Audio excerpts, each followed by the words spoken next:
кескіндеме сабағына керек құралдар: қағаз А3 көлемінде, акварель қағазы, бүдір жағымен жапсырасыңдар. Акварель бояуы, қылқаламдар әр түрлі көлемінде. Үлкен қылқаламдар керек, себебі бұл қылқаламдармен біз этюд жасаймыз. Қылқаламдар белка, пони немесе синтетика, жұмсақ синтетиканы қолдануға болады. Сонымен қатар стакан, су құятын ыдыс, ақ қағаз, бояуларды араластыру үшін ұстатқыш, құрылысын жасауға жай карандаш пен өшіргіш. Саламатсыңдар ма балалар? Кескіндеме сабағы. Бүгін бізде екінші этюд. Ақ зат салқын матада. Жылы матаға қарағанда салқын матада ақ зат өте анық көрінеді, шығыңқы болып көрінеді. Көлеңкелері ақ затта салқын, алдыңғы қосымша тұрған затта салқын түрде көрінеді. Балалар, жұмысқа кірісеміз. Ең басты қағазды біз қалай орналастырамыз?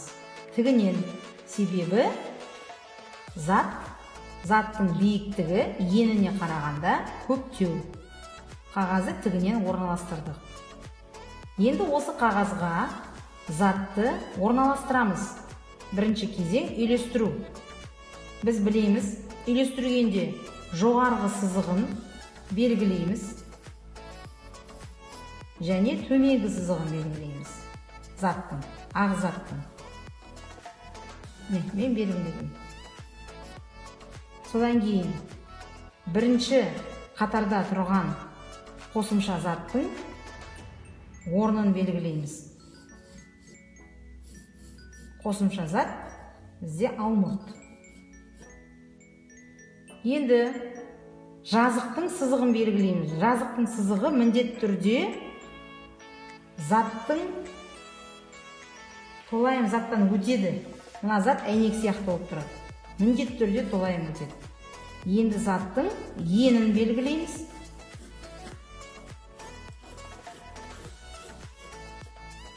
Биіктігі мен енін белгілеп болғаннан кейін, зат ортадан өтетін симметриялық сызықты белгілейміз, сызамыз.